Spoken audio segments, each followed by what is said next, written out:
our next panel on leveraging innovation to make the U.S. military the employer of choice for America's top talent. Thank you everyone for being in attendance. My name is Justin Murphy. I will be the moderator for our next discussion panel. I think I was given the hardest job of the day, and that is to keep everyone from falling into a post-lunch slumber, so I'll do my best. So I am representing the Defense and Military Readiness Fire Team within the lead cohort, and this really relates to kind of the modern challenges that our armed forces are experiencing with recruitment and retention, and how we can kind of leverage innovation to make the U.S. military an employer of choice once again for America's top talent. So this is a topic that's very near and dear to my heart. So the limelight really was shed on this topic probably within the last 18 months or so, with the services kind of expressing their anticipated and ultimate kind of, at least with the Army, the failure to meet their recruitment goals with the last fiscal year, failing to meet their marker by about 25%. And then just last month, a couple weeks ago, the Vice Chiefs of the Armed Services briefed the House Armed Services Committee, Subcommittee on Readiness, that the Army, Navy, and Air Force all fully expect to fall short of their enlistment goals for the current fiscal year of 2023. Now, there are a multitude of factors that can play a part in this. The fact that our applicant pool makes only 23% of young Americans even eligible to enlist in the armed services today. Other external factors like the unemployment rate's only at 3.4% throughout the nation. And there's also been a multitude of surveys and studies suggesting a lower propensity to serve amongst young Americans, declining public confidence in our military, and also lowered recommendations to serve as made by members of our military and veterans families. So with us today, I'm very honored to be in the presence of four distinguished and very accomplished professionals that all have something very valuable to bring to this panel today. So starting with furthest away from me, and then we'll work towards me, we have Miss Barbara Carson. So she is the Managing Director of Programs and Services for Syracuse University's Institute for Veterans and Military Families. Next to her is Dr. Carrie Lee, who is an associate professor at the U.S. Army War College and serves as a chair of the Department of National Security and Strategy, and is also the co-director of the War College's Center on Civil Military Relations. Even closer to me is Dr. Destinee Prete. She is currently the Director of Certification and Accreditation, and also serves as the lead executive serving the military community for Open Compliance and Ethics Group, and she is also the president and co-founder of the nonprofit We Too Are Vets. And then directly to my right is Colonel Kristin, who currently serves as the Director of Innovation for the U.S. Army Human Resources Command. Sorry, that was a mouthful. So before we get directly into questions, I kind of wanted to give each of our panelists a brief opportunity to introduce themselves, speak a little on what they kind of do in their current roles on a day-to-day basis, and then also kind of describe their personal connection to the military and veteran community. So we'll start with Barbara. Okay, thank you, Justin. And I'm glad you're here and looking forward to what we can talk about today. And it is just the beginning of the conversation. So my current role is the Managing Director for Programs at the Institute for Veterans and Military Families. Hopefully some of you have heard of us and used our services as well.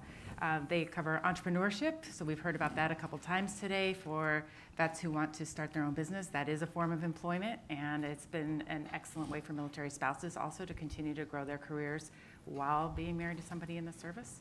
Employment, Onward to Opportunity is our program. We serve 10,000 veterans every year. And then finally, community services, working with VA and community not-for-profits on how do we meet the needs of veterans as they return to communities. My personal connection, I have a few. I was a military spouse, and I was also active duty Air Force. His career won, he's a pilot, so maybe I made a mistake at the beginning, but I'm still with him. And my career was nuclear command and control, followed by public affairs. And I just finished a 30-year career last year and moved it on to the next generation. So my son is an E3 in the Utah Air National Guard. So I care deeply about transition and what is next, and been working in this space for 13 years. Thank you. Dr. Lee? Okay, So I work at the U.S. Army War College. I need to start this whole conversation by saying that nothing I say here is the official position or attitude or policy of the Department of Defense, the U.S. Army, the U.S. Army War College, anybody who's employed me before, employs me now, may employ me in the future, anybody who works for me, all of that. That's going to be really important later when I start to actually speak. I work at the U.S. Army War College. For those of you who may be less familiar with our kind of senior service level colleges, it's professional military education for 05s and 06s. We take them right before our senior level officers reach kind of executive level leadership and say, stop, what got you here won't get you there, and you need to think something about politics and strategy. We have seen over the last couple of years that civil-military relations, particularly at the strategic level, have not been particularly healthy or productive, leading to a series of kind of strategic, what I would argue are failures. And so we established last year the Center for Civil-Military Relations at the U.S. Army War College. This year, our focus has been predominantly on the 50-year anniversary of the all-volunteer force. So the AVF is something that we have grown up with and we don't think a lot about, but it is actually has only been in existence for 50 years, at least kind of in the modern era. And so we have done a lot of work in thinking about the sustainability of the AVF, how one does recruiting and retention. We just had a big conference last weekend, actually, 2-day conference up in Carlisle, where we brought together some of the new generation of thinkers and kind of established folks to help us think through the relationship between the American military and American society and the future of the all-volunteer force. Thank you. Dr. Prete. Have to go after that? No. I'm just, amazed to be amongst all of these women up here, to be honest. But hi, everyone. I'm Dr. Destinee Prete. I have my doctorate in industrial and organizational psychology. And if you're wondering, what in the world is that? Basically, it's a study of human behavior in the workplace. And we use kind of the data, the evidence-based approaches to really make recommendations depending on, what room we're in, right? So my personal connection to the military is that I have come from a family of service. My mom served, my dad served. My dad's in the back, by the way. Say hi, Dad. Yeah. No, for real, my dad's really back there. My mom, my brother, my dad served. My husband's currently serving. I've served all Army. So we know the Army strong motto very well in our house. And we do appreciate the other services, but the banter is always there. So with that thread, I've also done a lot of jobs post-military in the veteran transition space. I've done a ton of advocacy work. I recognize many faces out here, actually. They've already said hi, some of them. Through some of those advocacy and networking things that I do, I bring a lot of passion into what I do. Because it's very closely resonating with me. Personally, I've experienced some of those hardships in transition. And I am also a certified veteran developmental coach and mentor. And so I've coached and mentored for thousands of hours, beyond working in the transition space. And so I understand the stories, those qualitative data points that are so critical to the strategy of what we're going to talk about today, because it's the stories that need to be heard in order to make actual impact and change. And I'm excited to talk about those and share some of those tidbits with you all today. So thanks for having me. Thank you very much for that. And last but certainly not least, my comrade, Colonel Saline. At this point, I just want to come up and be able to say, remarks complete, let's rehearse over. Somebody else has done such a great lead-in.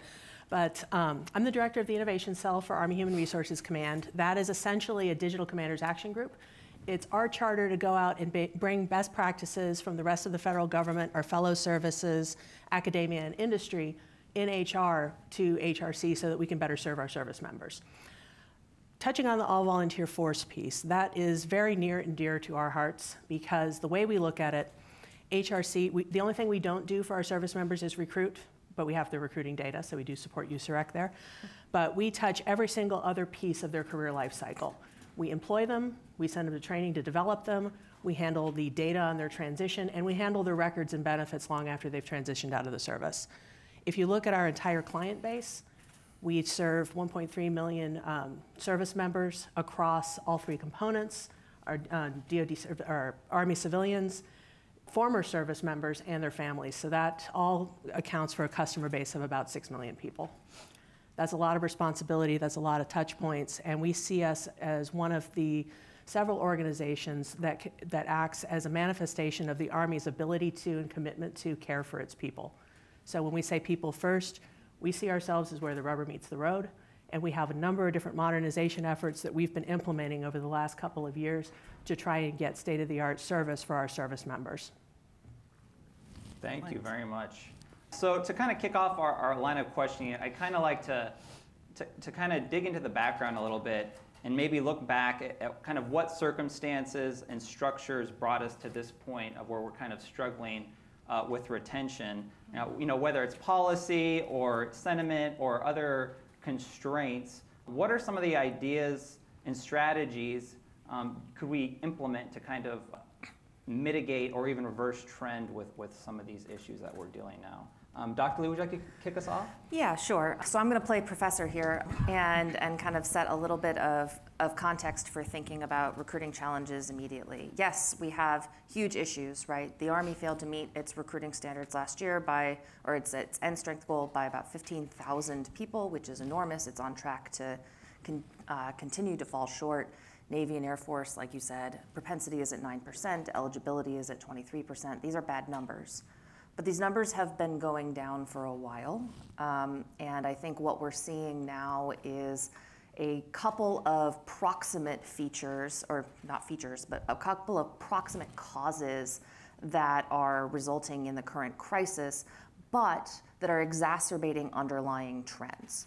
And so you think about an economy where unemployment is at record or near record lows, which always affects recruiting, and in a negative way. You think about the effect of COVID, which is decreasing ASVAB scores and eligibility scores because of remote learning, as well as the lack of recruiters in schools and making kind of first contact with folks saying, you know, have you considered serving? These are all factors that I think probably do a pretty good job of explaining why we're seeing the crisis we're seeing right now. That being said, numbers have been declining for a long time. It's worth considering why. And I'm going to point to two interrelated things. One has to do with actual recruiting and one has to do with retention, because these things are interrelated and can't be separated. We recruit individuals, but we retain families. And then when 83% of new recruits have a family member who served, retention then impacts recruiting. So this is a cyclical, this is an endogenous, what political scientists like me would say is an endogenous process. And so we can't think about them in distinct ways. So the thing that impacts recruiting in a big way right now is the structure of the economy and how the economy is changing. We've gone from an industrial economy into an information economy. We've transferred risk away from corporations and the government onto individuals, and it's led to an enormous amount of wealth inequality that's only increasing in this country. What that means is trouble for recruiting and trouble for the armed forces, because the armed forces recruit from the middle class. The lower population and the highest quintile income in this country are actually underrepresented amongst recruits in the armed forces. It is the middle that is overrepresented, and that middle is getting smaller. What's more, as fewer people have access to things like affordable healthcare, affordable housing, affordable childcare, et cetera, we are seeing people becoming less eligible to serve. Lower incomes are correlated with higher levels of obesity, higher levels of drug use, higher levels of criminal records, et cetera. That's a problem for the armed forces when you're talking about eligibility to serve. So this is a big structural issue that the economy is fundamentally changing who we have to recruit from, and it's not trending in the right direction. Added to that, women are now on every qualified metric, more qualified than men to serve. I'm going to repeat that because it's worth repeating. Women are more educated than men. They have better physical fitness than men. They have better mental health than men amongst young people. And they have lower criminal records than men, lower rates of criminal records. On every metric, women are more qualified to serve. However, The military is not doing nearly enough to reach out and recruit this demographic. And where it does so inauthentically because of the sexual assault crisis in the military that not enough senior leaders are talking about and doing anything to help. I'm now going to transition into the second thing, which is social. And this impacts retention. So the nature of families are changing. Gone are the days where you have a sole breadwinner and a spouse who kind of trails along or stays at home. Increasingly, like is marrying like, so high performers are marrying high performers, low performers marry low performers. This is, again, a function of economy, stratification, all kinds of different social things. But it's impacting the way that we retain high performers in the military, because high performers are likely to be married to other doctors and lawyers and academics and people who want to have a job and a career that is stable where they have opportunities for growth. The military model does not allow for that, and so we are losing really talented people, and we're already starting to see this at the 05 and the 06 level. We're losing really talented people out to industry because they don't want to deal with the military lifestyle. And there are some solutions to that, and I think some fixes that are kind of in the ecosystem that I think are fantastic, but I'm going to stop there. Thank you very much for your insight. I'd like to kind of touch on kind of internal policy and structure. Colonel Solon, could you kind of let us know kind of the history or kind of the backstory and how you think that's kind of limited our ability to kind of keep up with our retention rates? Okay. Yeah, just to build off that excellent background that Dr. Lee gave about all the environmental factors we have impacting us, we also have a lot of policy and a lot of strategic factors that have brought us to this point. Just for background, I know I didn't hit it earlier. I'm a data scientist. I've been working in the Army People Enterprise for about 7 years now, from G1 to the Assistant Secretary of the Army for Manpower and Reserve Affairs, and now to Human Resources Command. So I've been able to watch the structural whiplash we went through when we reversed momentum after the end of the Budget Control Act, NDAA 2017. All of a sudden, instead of reducing the size of the active duty Army to about 430,000, we got the directive to grow. And we were going to grow fast. We were going to get up to 470, 480,000. And we're already looking at recruiting 50 to 60,000 a year. Now it's 60 to 70,000, and I'm just talking active duty. We're seeing the same kind of trends in the Reserve and National Guard components as well. So we whiplashed. We pulled out a lot of the stops, a lot of the levers, a lot of things that we normally have in backup. And this was 2017. We've been doing this over the past 5 years. So when we start seeing the trends that Dr. Lee was talking about, we had nothing in the reserve because we were making those snap decisions to meet those policy levels and meet that end strength criteria. That's one thing that got us there. The other is, and I'm going to go ahead and say this bluntly, it's a fundamental inability of the Army's ability to, at least I can speak for the Army, not all the services, but they're seeing it too, to connect with the people we're trying to recruit where they communicate. Our young people are out running around on social, and who's interacting on the social media platforms that they're hearing from?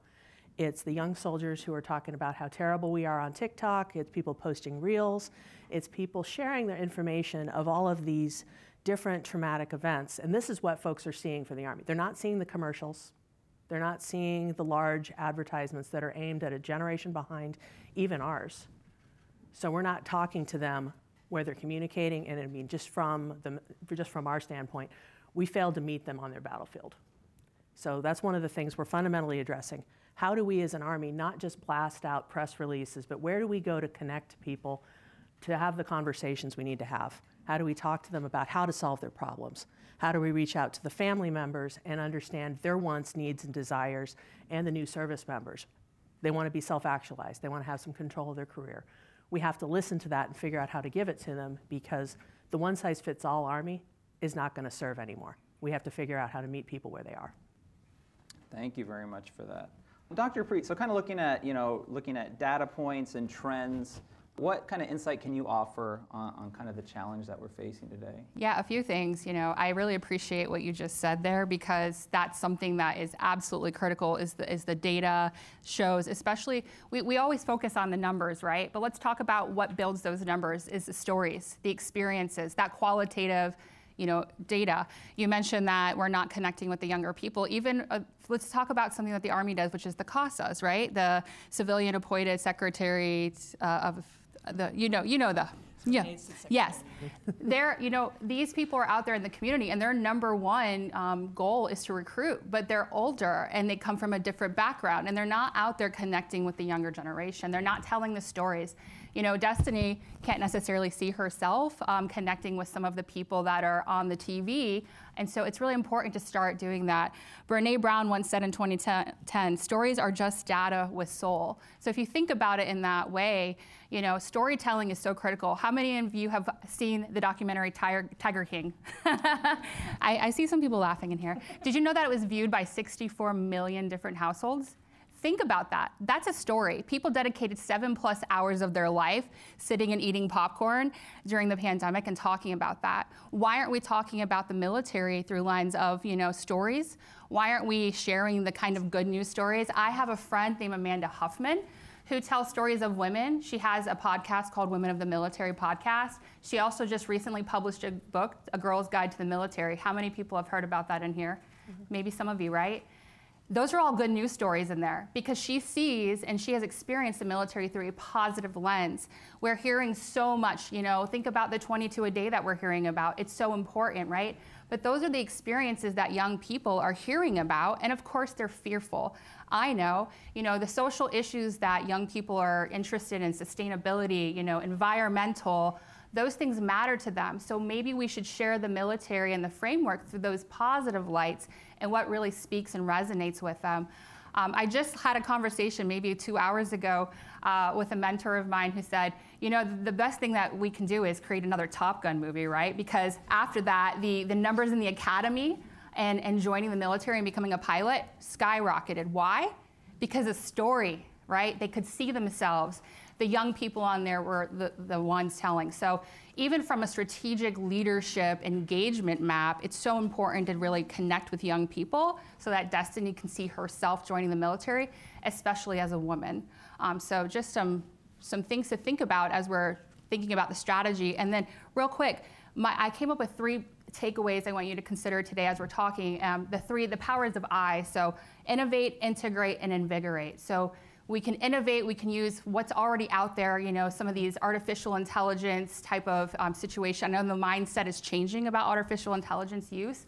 We're not talking about robots, right? We're talking about machine learning and really, metrics that are showcasing that. And then the integration of those things to invigorate the story. So to energize people, right? Energizing the voices. I asked my father earlier, what does invigorate mean to him? He said it means action, right? It means, think about that. When I think about, so if we can take those things and consider them together, I think it might be a really good, way to strategize this.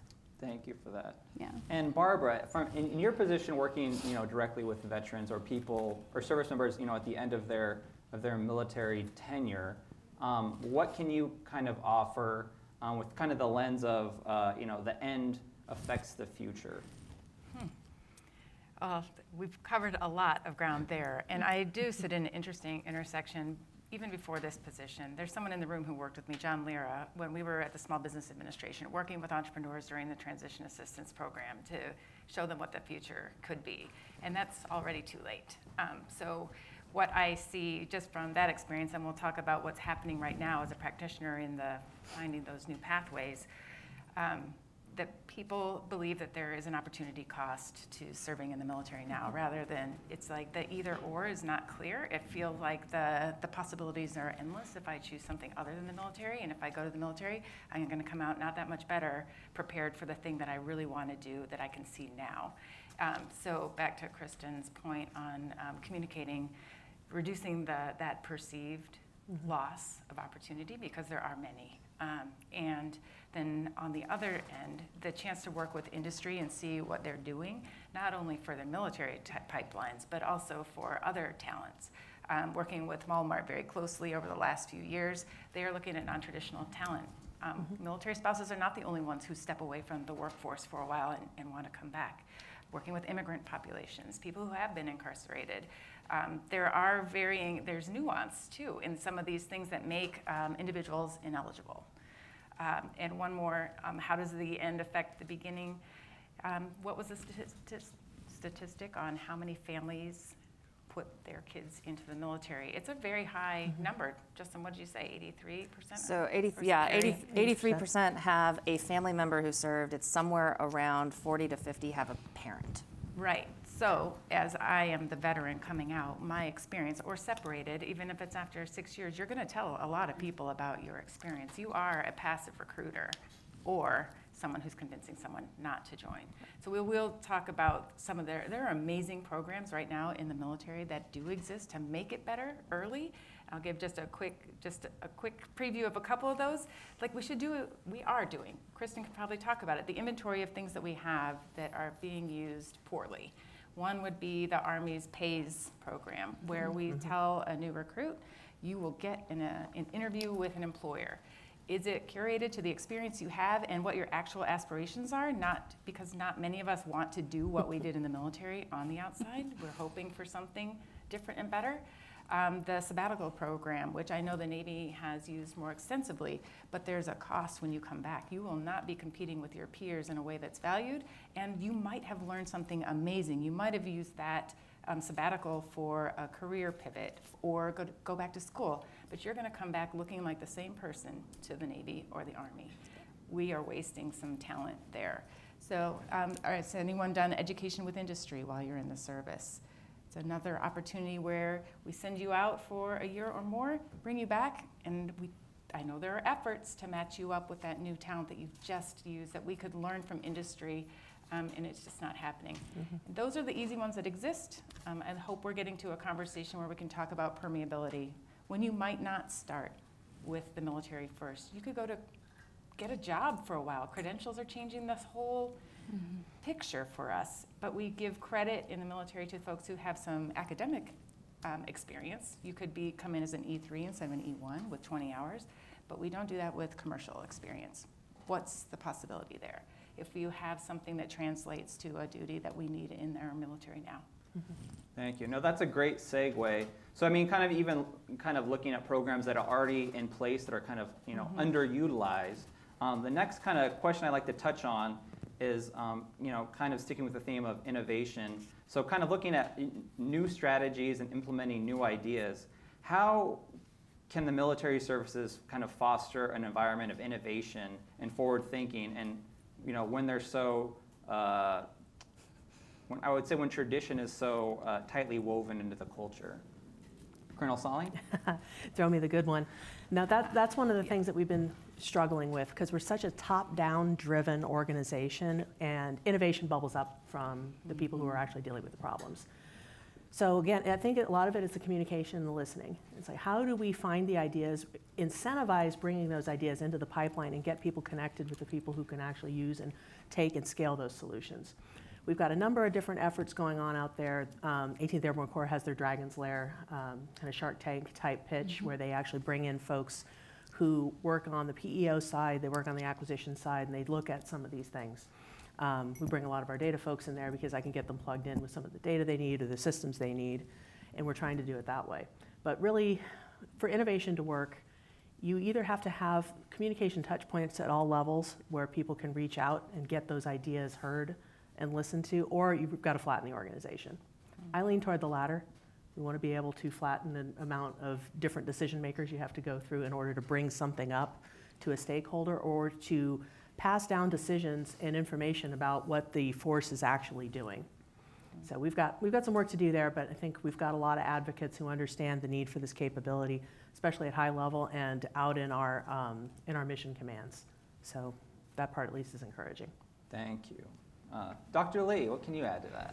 So I'm actually going to gently disagree because I agree to the extent that innovation, flattening the organization and allowing opportunities for ideas to bubble up is a good idea, and very much in line with kind of the strengths of the American military when you think about things like mission command and whatnot. But I think many of the ideas for how we change the institution are already out there, and that it takes pressure on senior leaders to make it happen that currently doesn't exist. And I'll point to, the Commandant of the Marine Corps has taken a tremendous amount of flack for reshaping the Marines towards what he thinks is going to be, the force of the future, much of which is from the old guard, right? But he's really stepped out there and, for better or for worse, has taken that risk. The other services don't seem to feel that kind of pressure, and the civil military relations scholar in me thinks that it's because the military, largely due to its popularity amongst the American public, the fact that it is the only institution that appears to be esteemed by the American people, has evaded accountability for recruiting issues and for wars fought and things like that. And so what I think is missing is pressure on senior leaders in the military to actually adopt the strategies and the ideas that exist out there. And that has to come from Congress, that has to come from the American public, and it actually has to come from civilians in the executive branch as well. Thank you very much. Barbara? I'd add to that, I think that there are opportunities that are now recognized among all the services, and that there's a recent announcement that the Department of Defense has named the first ever Chief Talent Management Officer. I think that that is an important, with industry experience. So I believe that that is the chance to break down a couple of the barriers that we have talked about to get that pressure. And you're right that there is a role for every branch in here. But looking at, like Colonel Sailing knows, there are some things that we could change by regulation. Those, yeah, it's hard, but it's a lot easier than changing law. But having a multi-year strategy and then being able to work with industry and really bring in those practices and being willing to be a little more flexible. Pilots, I know, can be challenging to develop and implement, but it is at least a step in the right direction to test something. And Destinee and I talked a little bit on our phone call that there are evidence-based things that we should pursue, actions that have given a glimmer of this could be effective that we could pursue. It's not just dreaming something up out of thin air. We could have industry and higher ed helping with us because they want to have veterans in their ecosystems whether it's before or after military service. They are invested.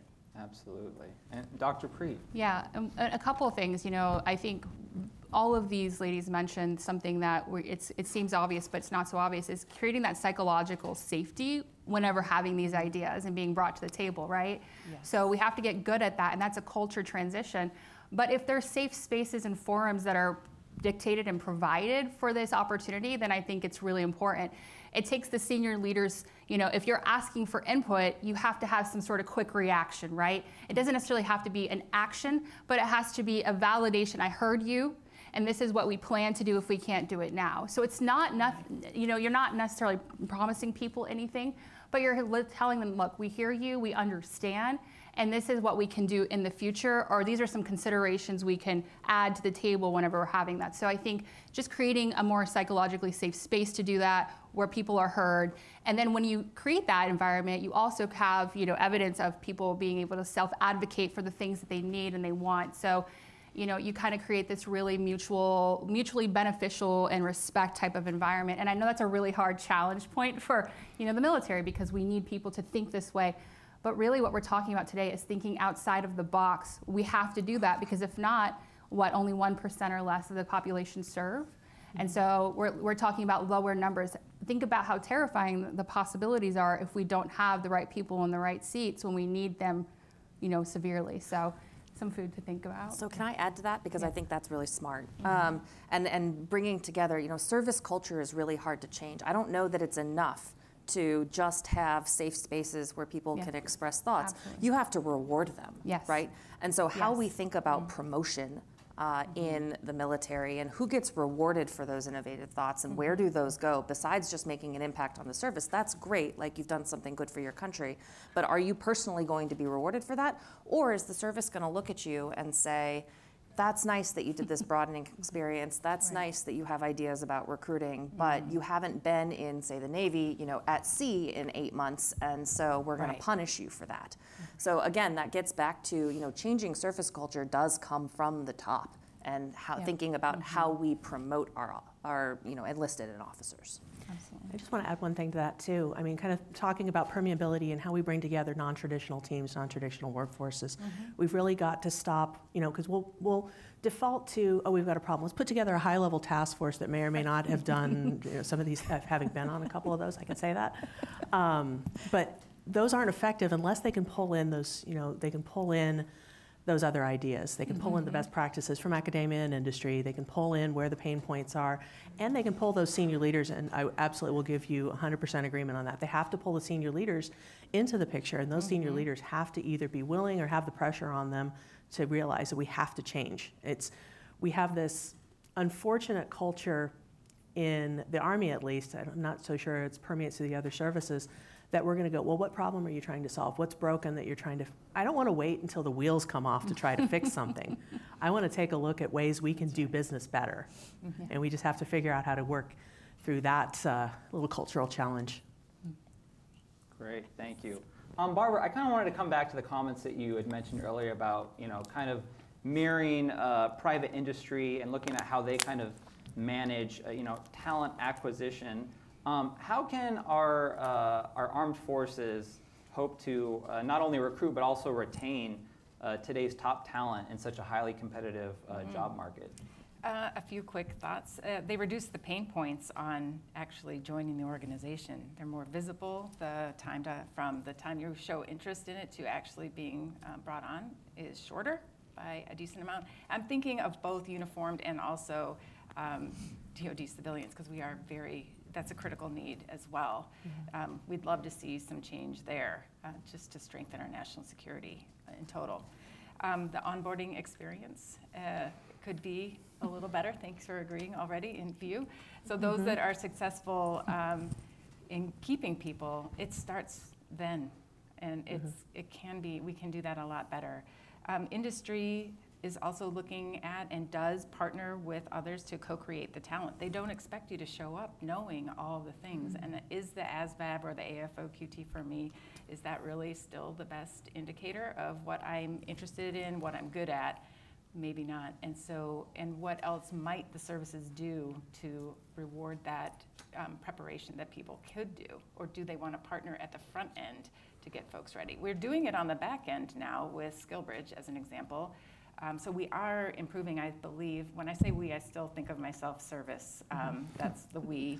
I am Daniello Institute for Vets and Military Families, but I still think from a military mind that we are now demonstrating through transition assistance, but then SkillBridge, where you get sometimes a chance to go and serve in a company before you actually go there. What can we take from that learning and do more on the front end?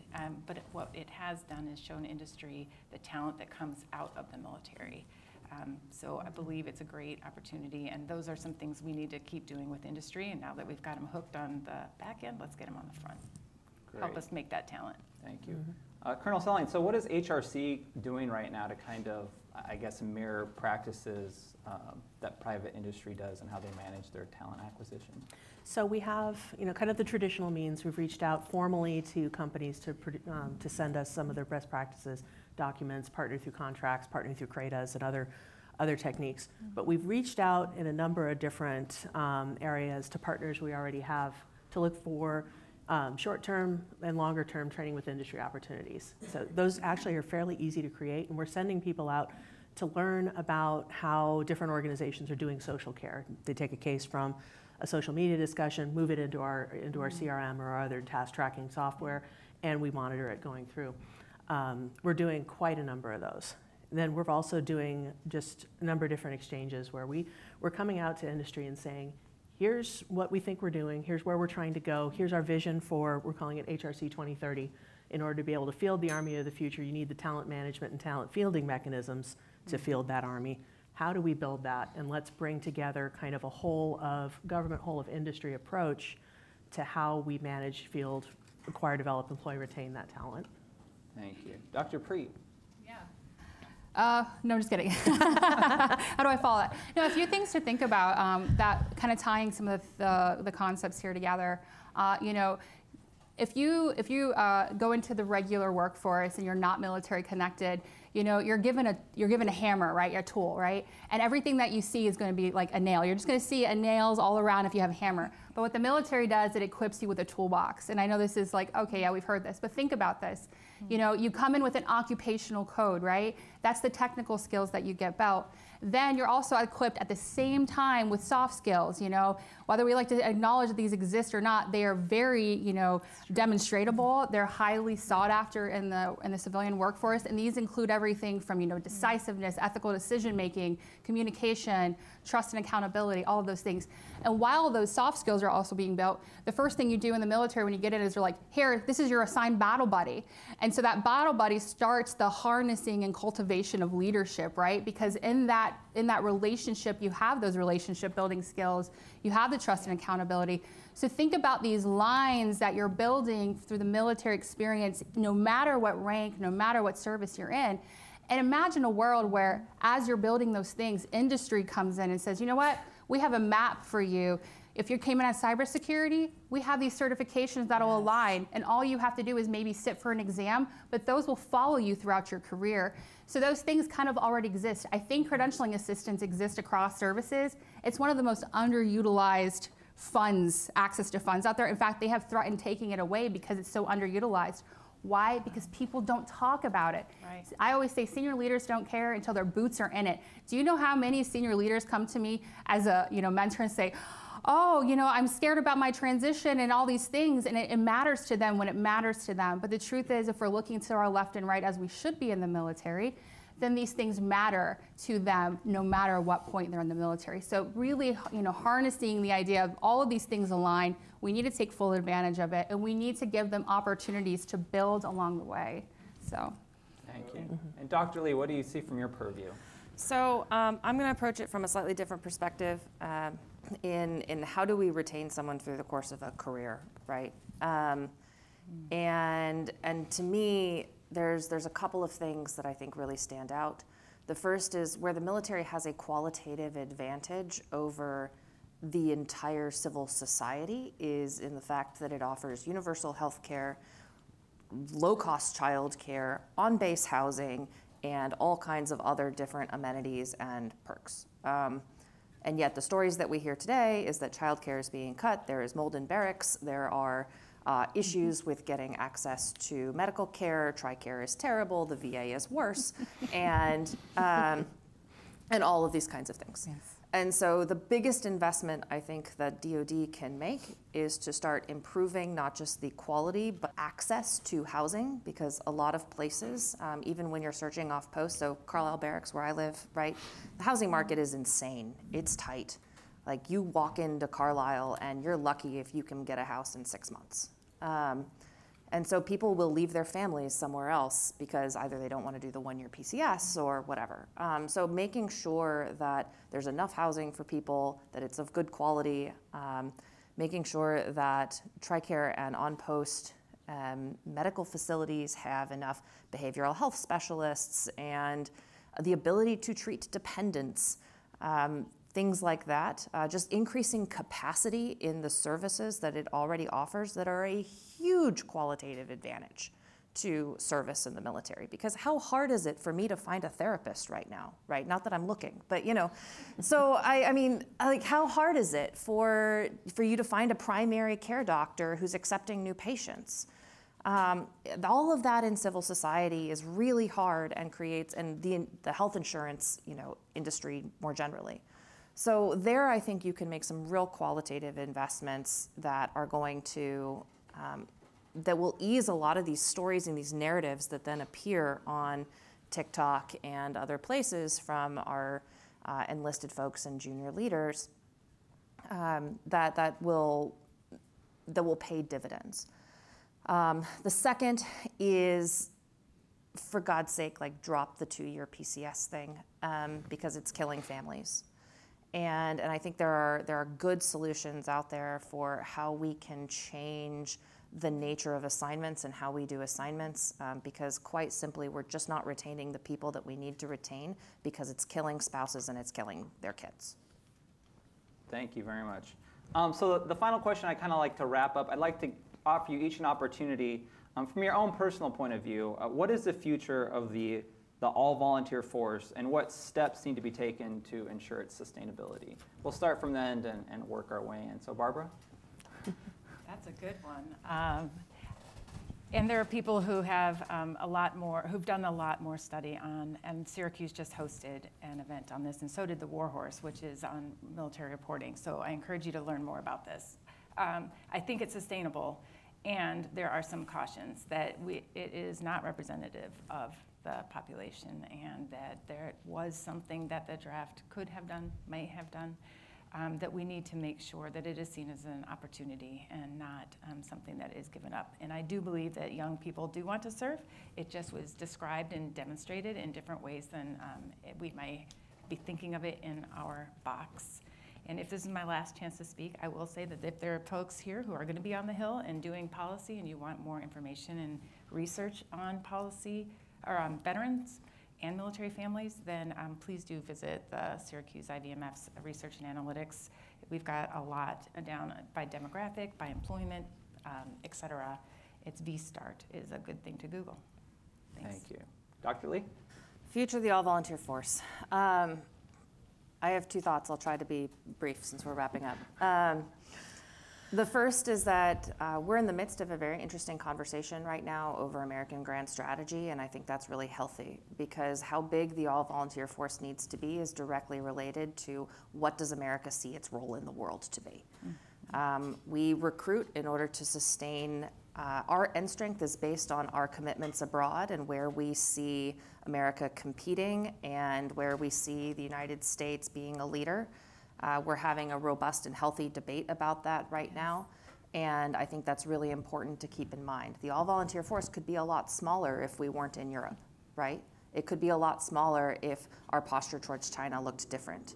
I'm not saying, I have opinions about that I'm not going to talk about here, but what the American people want America's role in the world to be is directly related to what the future of the all-volunteer force is going to look like. So that's something that we have to always keep in mind as in the background. The second is that Generation Z, by most of the polling that we have, is in fact service-oriented. They are a generation that wants a values-based organization. Right. They are a generation that is interested in a return on their work and investment that is more than just a paycheck. And it would seem that the military should be a natural fit so long as they can portray that message authentically. And so there are things about the institution that senior leaders need to be thinking about that undercut its ability to claim that it's a values-based organization, an equality and merit-based organization. And I really hope that senior leaders are thinking about that because I think your propensity numbers will recover if you are able to, if the institution itself is able to say, look, we are making concrete changes because we do value every single person who serves. And we authentically live by duty, honor, country, loyalty, leadership, et cetera. And that's, yeah. Thank you. Dr. Prete. Yeah, one thing we didn't talk about real quick, and I think this is, what's the future of the all, volunteer forces, the roles that veterans play in this, because we've talked about why, their opinion matters, because they're the ones who are, talking about us, the military, to their children. There is strong intergenerational transmission of identity from one generation to the next, and that's proven in research. So that's very important. And they serve as our brand ambassadors, veterans do, right? So think about that.